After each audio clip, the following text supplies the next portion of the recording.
로마서 1장 16절 17절 읽겠습니다.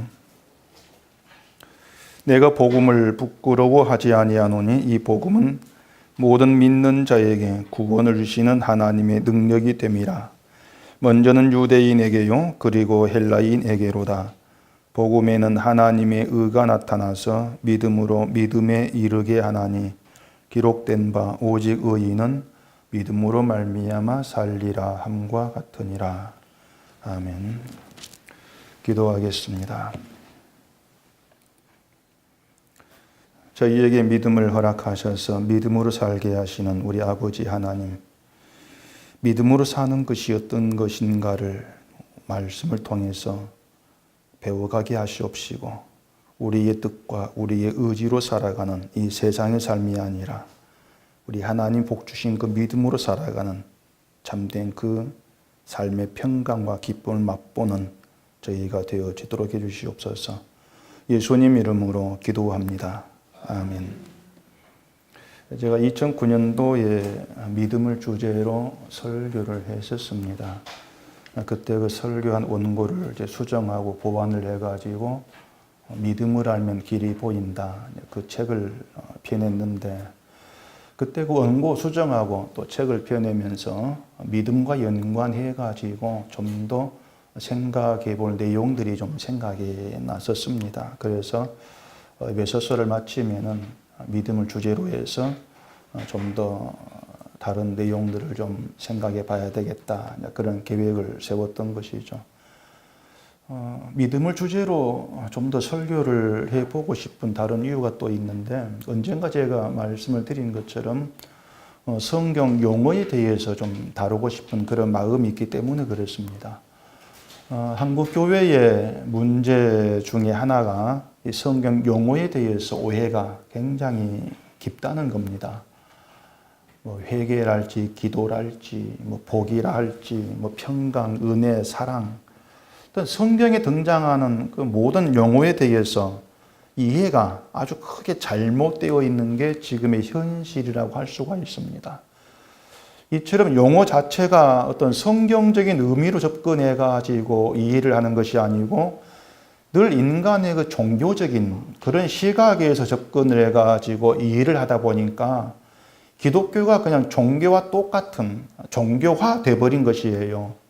그래서 성경 용어에 대해서 좀 바른 해석을 제가 책으로 써보고 싶은 그런 말씀을 드린 적이 있는데 뭐 지금 저의 시간 가지고는 도무지 그런 책을 쓰지를 못하겠고 차라리 설교를 하면서 원고로 남겨가지고 나중에 또 책으로 좀 펴내면 되지 않겠는가 뭐 그런 생각이 들어서 이 성경의 그런 중요한 용어들을 믿음과 연관해서 또 다루어 가면서 그 용어들이 어떻게 오해가 되어 있고 또 참된 믿음의 세계가 어떻게 또 잘못되어 있는가 그런 점들을 다시 또 하나하나 생각해 보려고 하는 겁니다. 이미 용어에 대해서는 지난번 설교 때에 몇 가지 많이 말씀을 드렸습니다. 뭐 기도, 상급, 회개, 복, 구원 여러 용어들을 믿음과 연관해 가지고 말씀을 드렸는데 뭐다 잊어먹고 뭐 기억하겠습니까? 천재가 아닌 이상에는 천재라도 기억 못하죠. 홈페이지 들어가셔가지고 많이들 좀 보셨으면 좋겠습니다. 오늘 본문에 있는 믿음으로 믿음에 이 말씀을 중심으로 해서 바울이 왜 이런 말을 했는지 그리고 이 말이 담고 있는 의미가 무엇인지 그걸 좀 생각해 보려고 합니다. 대개의 기독교인들이 믿음에서 정말로 중요하게 생각을 하는 것은 인간의 열심과 의지입니다. 이건 어떤 기독교인을 데려다 놔도 맞다, 그게 중요하다. 아마 그렇게 답을 할 거예요. 하려고 하는 열심, 하면 된다고 하는 그런 의지, 믿음. 그런 믿음이 좋은 것이고 또 그런 믿음이 하나님을 기쁘게 하고 그런 믿음이 있어야만이 어떤 일을 이룰 수가 있다. 이런 생각들이죠. 말도 안 된 착각입니다. 이런 착각에 빠져 있는 사람들에게 십자가는 오전 얘기한 대로 자기 구원의 용도, 늘 그렇게 바라봐질 수밖에 없는 거예요. 근데 여러분들 그 십자가 사건이 의미하는 것이 뭔가 하면은요, 인간의 그 열심과 노력을 가지고 뭔가 이룰 수가 있고 또 하나님이 기뻐한 일을 할 수가 있다는 그런 사고방식 자체를 허물어 버립니다. 그게 십자가입니다. 십자가를 내 구원의 용도로만 보니까 나를 허문다, 그런 생각들을 못하는 거예요. 근데 정말 십자가의 그 세계, 그 의미를 우리가 차근차근 접근해 가서 들어가게 되어지면은, 인간을 무너뜨리고 허물어뜨리는 것, 부인시키는 것이 십자가구나. 그걸 우리가 받아들이지 않을 수가 없는 겁니다. 이러한 십자가 내용을 갖고 있는 게 복음이라고 하는 거예요. 그래서 복음은 늘 우리를 부수고 무너뜨린다는 것을 여러분들이 좀 생각을 하셔야 되는 겁니다. 복음은 우리로 하여금 나는 죽은 자입니다, 이런 고백을 하게 해요. 그런 고백을 하게 함으로 해서 복음의 복음다움이 드러나게 되어지는 겁니다. 죽은 자입니다, 이 고백이 단지 말로만 위장된 것인지 아니면은 정말 진심으로 자기를 죽은 자로 그렇게 바라보는 시각에 나와진 그런 고백인지, 이러한 것은 자신에게 부서지고 무너지는 그런 경험이 있느냐, 이것으로 드러나게 돼 있는 겁니다. 그래서 나는 죽은 자다, 이런 고백은 자기의 무너짐을 경험하게 되고, 그런 경험 속에 있는 신자라면은 믿음을 가지고 열심히 해야 그게 하나님을 기쁘게 하는 그 논리를 끄집어낼 수가 없는 겁니다. 일단 복음은 우리가 하나님의 의로 나아갈 수 없는 존재라 인간의 한계를 깨닫게 해요. 인간은 결코 하나님의 의로 나아갈 수 없는 존재, 그걸 알게 한단 말입니다. 그게 자기 무능인데, 인간의 무능인데, 그런 인간의 무능함을 절감할 때에 비로소 난 죽은 자야, 아무것도 하나님께 바칠 수가 없는 그런 존재야, 그걸 실감을 해요. 그게 없으면은 그걸 믿음이라고 얘기할 수가 없는 겁니다. 그래서 인간의 노력과 어떤 열심을 가지고 뭔가 이루어내고 그걸 자기 믿음의 근거로 삼으려고 한다면은 그게 종교가 되는 거예요. 뭐 딴 게 종교겠습니까? 그래서 제가 오늘 여러분과 함께 좀 짚어보고자 하는 것은, 뭐 여러분들은 계속 들어온 얘기지만은 인간의 열심과 노력을 무너뜨리고 거부하는 것, 그게 복음인데, 이 복음을 지금의 교회가 오히려 회방을 하고 무너뜨리고 있는 그 현실들, 그걸 우리가 생각해 가면서 교회가 뭔가도 생각해 봐야 되고요. 또한 복음을 전하는 도구로 세워진 교회인데 그 교회가 오히려 복음을 회방하고 있는 현실도 우리가 심각하게 돌아볼 필요가 있다는 겁니다. 다시 얘기하지만요, 복음은, 이 성경은요, 인간의 노력과 열심을 필요로 하지를 않습니다. 요구하지도 않고요. 하나님께서 여러분의 열심을 요구한다, 그 생각하지를 마세요. 요구하신 적이 없습니다. 예수님이 십자가에서 다 이루었다고 말씀하시고 죽으신 그 이유가, 그 말씀 의미가 뭐냐면은 구원은 예수님의 죽으심으로 십자가로 완성되었다, 그걸 포함하고 있는 의미예요. 그렇기 때문에 우리의 구원을 가능케 하는 그 믿음이라고 하는 것은 우리에게 열심과 어떤 노력을 요구하고 있는 것이 아니고 예수님이 다 이루신 십자가 사건, 그걸 그대로 받아들이고 믿기만 해라, 그게 전부입니다. 그 믿음이면은 충분하다는 거예요. 십자가 사건, 그걸 받아들여, 그걸 믿기만 해. 쉽죠. 근데 그 쉬운 것을 왜 그렇게 받아들이지를 못한가 하면은 인간과 내 어떤 할 할 수 있다고 하는 내 의지와 늘 부딪히고 있단 말입니다. 성경은 십자가 사건을 받아들이는 믿음이 충분해 이렇게 말하는데 대개의 사람들은 믿음은 역동적이야. 그래서 우리로 하여금 반드시 행하도록 만들어내. 그런 논리를 만들어내면서 믿음이 있는 자는 행함도 있기 마련이다. 늘 그런 답을 가지고서 뭔가를 해내야 직성이 풀리는 늘 그런 모습을 보여주고 있다고 하는 거죠. 분명히 믿음으로 행하게 된 행함은 있어요.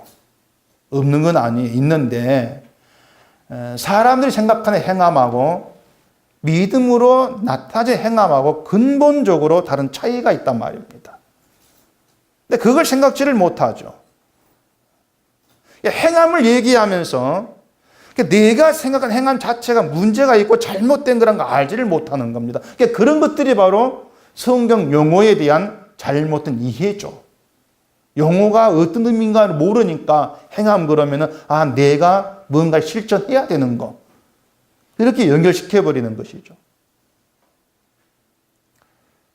종교적 시각에서 말한 행함은 그냥 실천이에요. 좋은 어떤 행동을 실천해내는 것이죠. 근데 믿음에 의한 행함이 뭐냐면요. 난 죽은 자다 고백입니다. 다르죠. 내가 죽은 자임을 알기 때문에 하나님만 전적으로 의지하게 되어지는 것입니다. 그게 믿음에 의한 행함이에요. 그 행함은 반드시 나타나게 되어 있다는 얘기입니다. 근데 교회가 믿음이 무언가를 알지를 못하고 복음에 찾는 의미, 이것도 알지를 못하기 때문에 늘 인간을 중심에 두고 사명이라는 거, 사명하면서 그 사명을 앞세워가지고 어떤 실천, 노력을 강조하고 늘 교인들을 닥달하는 거. 그런 것들을 많이 볼 수 있지 않습니까? 그리고 그게 주를 위해 사는 것이다. 이렇게 말하죠. 근데 우리가 주를 위해 살 수 있는 건 없습니다. 우리 힘으로 주를 위해 할 수 있는 건 아무것도 없어요. 그걸 먼저 좀 받아들일 필요가 있는 겁니다. 우리가 뭘 어떻게 하는 게 주를 위해 하는 거겠습니까? 내 힘으로 할 수 있는 게 뭐가 있겠어요? 그래서 다 이루었다고 하는 그 예수님의 그 십자가의 사건이 우리의 믿음의 중심이 되어 있고 그게 우리 내용으로 되어 있다면은 하나님은 내게 요구하시는 것이 없구나. 그걸 알고 받아들이게 되어 있단 말입니다. 오늘 본문의 믿음으로 믿음에 이른다. 그 말이 바로 그것을 의미하고 있는 거예요. 17절 다시 보시면은 복음에는 하나님의 의가 나타나서 믿음으로 믿음에 이르게 하나니 기록된 바 오직 의인은 믿음으로 말미암아 살리라 함과 같으니라. 이렇게 얘기하죠. 자, 복음에는 하나님의 의가 나타났다고 합니다. 이것은 복음에는 인간의 의라고 하는 건 없다. 그 뜻이에요. 인간의 의로움, 인간의 업적, 이건 없어.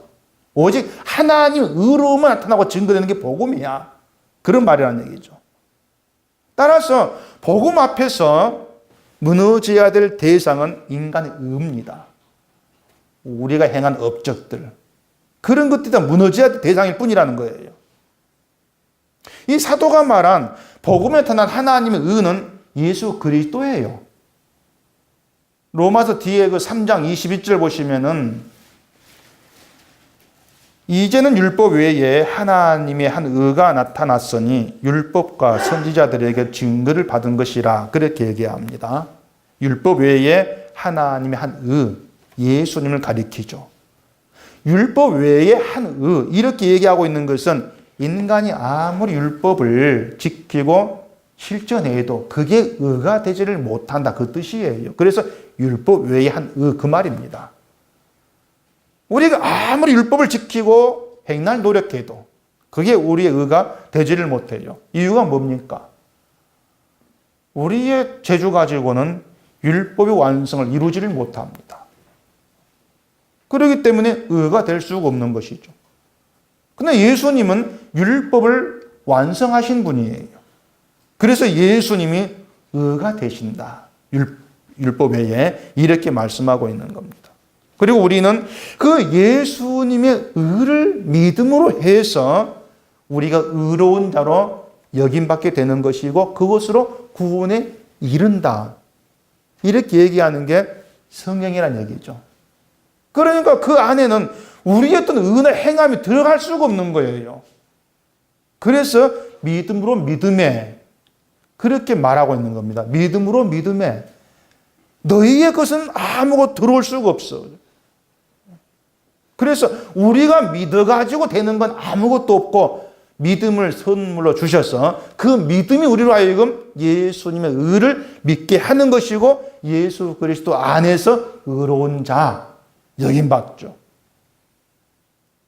제가 지금까지 말씀드린 것 속에서 우리에게 어떤 요구되는 게 뭐가 있습니까? 하나님께서 모든 걸 이루셨다 이것만 얘기하는데 그걸 얘기하면 그럼 우리는 뭘 할까요? 자꾸 이렇게 얘기한단 말이죠. 뭘 할까요가 아니고 그 하나님께서 예수를 말미암아 이루시는 그 모든 일 속에 그 일 자체를 받아들여. 그걸 믿어.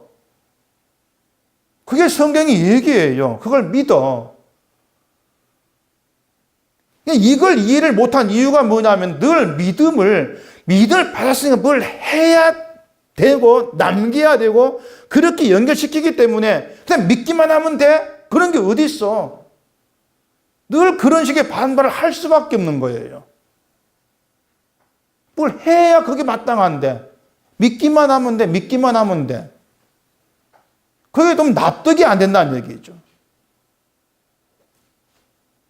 그래서 믿기만 하면 된다. 정말 어렵습니다. 납득이 안 되니까.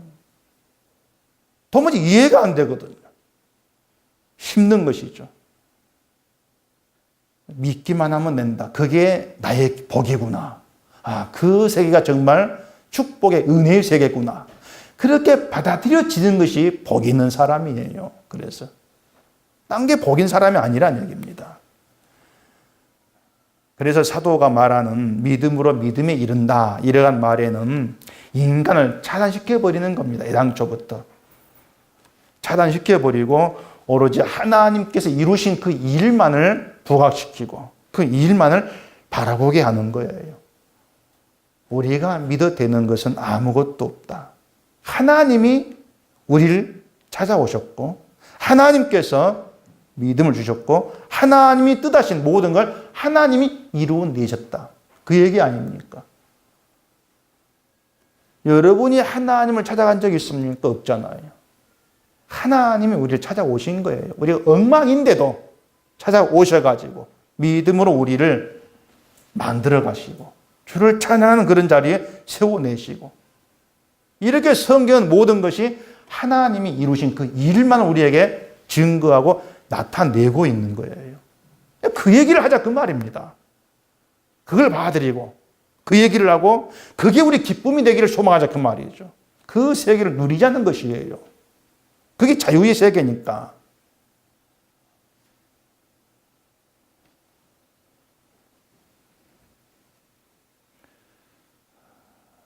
제가 드린 말씀을 이제 들으면서 늘 그래요. 반응은 아무것도 하지 말란 말이냐 그건데 그런 생각이 들거든. 그렇게 하세요. 차라리 아무것도 하지를 마세요. 뭔가 해가지고 자기가 한 것을 바라보게 되어지고 그걸 내 믿음의 근거로 삼을 바에야 하지 않는 게 낫습니다. 이걸 다른 교회 목사들이 들으면 교인을 방종하게 한다고 하고 교인을 망치는 말이라고 이렇게 막 떠들겠지만은 내가 뭔가 보람 있는 그런 일을 했다고 생각을 하고 그걸 생각하면서 그것 때문에 나 예수를 믿는다. 내가 믿어. 이렇게 할 바에야 안 하는 게 낫다 그 말이죠. 안 해버리면 그런 생각 안 할 것 아닙니까? 혹시 아무것도 안 하면은 그게 믿음이 없는 것이고 천국도 또 갈 수 없는 건 아니냐 그런 생각 드신다면은 그게 믿음이 없다는 증거입니다. 십자가를 보지를 아니한다는 증거예요. 다시 얘기하지만은 믿음으로 믿음에, 그 말은 인간의 열심 행위가 끼어들 수가 없다. 하나님 행하신 일에는 그 의미라는 것을 잘 받아들이시기를 바랍니다. 그래서 성령이 오셔가지고 하시는 그 일에 대해서도 뭐 성령이 오셔서 우리 힘도 주고 막 능력 줘가지고 열심히 뭔가를 하게 하고 업적을 쌓게 하고 막 이렇게 하는 것이 아니라 나를 보지 않고 예수를 바라보게 하는 것이 성령이 하시는 일이에요. 에베소서를 말씀드리면서 악한 영을 상대한 씨름을 얘기했는데 그 악한 영이 우리에게 하는 일이 뭐라겠습니까? 악한 영의 일. 기도 안 하게 하고 교회 못 가게 하고 성질 나게 하고 그런 게 악한 영이라겠습니까? 악한 영은 나를 보게 하는 것이라겠어요. 나를 근거 삼게 하는 거. 너 이거 했어. 너 괜찮은 사람이네. 너 믿음 있네. 그게 악한 영이란 얘기입니다. 그 악한 영을 상대하는 것은 십자가에 죽으신 예수님만을 바라보는 거예요. 예수님만이 구원의 능력이다. 예수님만이 나의 힘이냐. 그 사실에 못 박는 거죠. 그렇기 때문에 우리한테 너 좀 힘 있는 자가 돼. 너 좀 능력이 좀 있어 봐라. 그게 하나님의 요구가 아니란 얘기입니다. 이런 점들 생각해 보면은 지금의 교회가 얘기하고 있는 모든 건 반대예요, 늘. 항상 반대입니다. 보지 말라는 것을 바라보고 보라는 걸 보지 않고 있는 거죠. 16절 보시면은 내가 복음을 부끄러워하지 아니하노니 이 복음은 모든 믿는 자에게 구원을 주시는 하나님의 능력이 됨이라. 먼저는 유대인에게요, 그리고 헬라인에게로다. 자, 복음을 부끄러워하지 아니한다. 이게 무슨 뜻일까요? 사도가 난 복음을 부끄러워하지 아니한다. 복음이 우리를 부끄럽게 하는 것이 있습니까? 복음이 여러분 부끄럽게 하는 게 있던가요? 흔히 보면은 남을 돕는다거나 또 선행을 많이 어떤 실천한 그런 사람 이야기를 접할 때에 참 내가 부끄럽다 이런 말 많이 하지 않습니까? TV 보면 누가 뭐 얼마나 뭐 헌금했고 뭐 돈 냈고 하는 그런 것들 보면은 야 나는 뭐고 난 참 부끄럽네 뭐 그런 생각들 하잖아요. 그러니까 뭔가 하면은 자 이쪽은 열심히 뭔가 신앙생활도 하고 선행도 실천하면서 뭔가 볼 때에 많이 하는 것 같아요. 그걸 보면서 나는 하는 게 없으니까 참 부끄럽다는 그런 생각이 들 수가 있는 겁니다. 나보다 잘하는 사람 앞에 서면 그런 부끄러움이 느껴지는 것이죠. 그거는 두고 복음은 우리를 부끄럽게 한다고도 할 수가 있는 거예요. 열심을 강조하고 게으른 걸 제일하고 말하는 사람 앞에서 복음은 우리 행함을 요구하지 아니한다. 이렇게 말할 때에 하는 게 없으니까 드러낼 게 없으니까 야, 저 사람 비해서는 부끄럽네. 그런 느낌을 가질 수가 있는 거죠. 그걸 두고 바울은 복음을 부끄러워하지 아니한다. 그렇게 말하고 있다는 얘기입니다. 애당초부터 바울은 인간의 행함이나 열심의 믿음의 기준을 세우지도 아니했고요. 복음의 요구도 아니라는 걸 알고 있었습니다. 그런 점에서 아직 우리가 복음을 얘기한다 할지라도 뭔가 복음의 기준에 서 있지를 못한 걸 많이 볼 수가 있죠. 왜냐하면 나보다 뭔가 열심히 잘한 사람 앞에 서면은 부끄러움을 느끼는 거. 마치 내가 신앙이 없는 것처럼 여겨지는 거. 그게 복음을 부끄러워하는 거예요. 내가 뭔가 잘못하고 있는 게 아닐까? 그런 생각이 들고 있는 거. 그게 복음을 기준으로 하지를 못한다는 증거가 된단 말입니다. 바울은요, 이 복음이 모든 믿는 자에게 구원을 주시는 하나님의 능력이라고 얘기합니다. 복음이 능력이다. 복음이 구원의 능력이라면은 복음 안에서는 이미 그게 능력이니까 우리가 뭘 했다는 게 중요하지를 않아요. 복음 자체가 능력이니까. 때문에 복음 안에서는 남들만큼 하지를 못한다고 해서 그게 부끄러움이 될 수가 없는 거예요. 또 그게 교회고요. 흔히 들을 수 있는 말 가운데 하나가 하나님은 인간을 통해 일하신다. 그런 말 많이 들을 수가 있습니다. 인간을 통해 일해. 인간을 통해 일해. 인간을 통해 일하시기 때문에 인간이 열심을 내는 것이 하나님의 일을 돕는 것이고 열심을 내지 않으면 하나님의 일이 해방받는 거야. 그런 생각들을 하죠. 그게 얼마나 비복음적인 생각인가를 모르는 거예요. 하나님은 인간을 통해 일하신 적이 없습니다.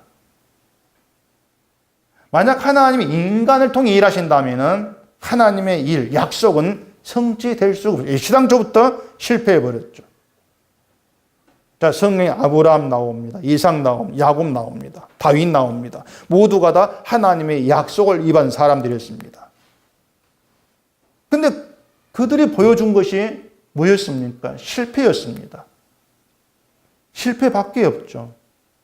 근데 그런 인간을 통해 하나님이 약속을 이루시고 일하셨다면 이미 아브라함 때부터 약속은 차단돼 버린 것이에요.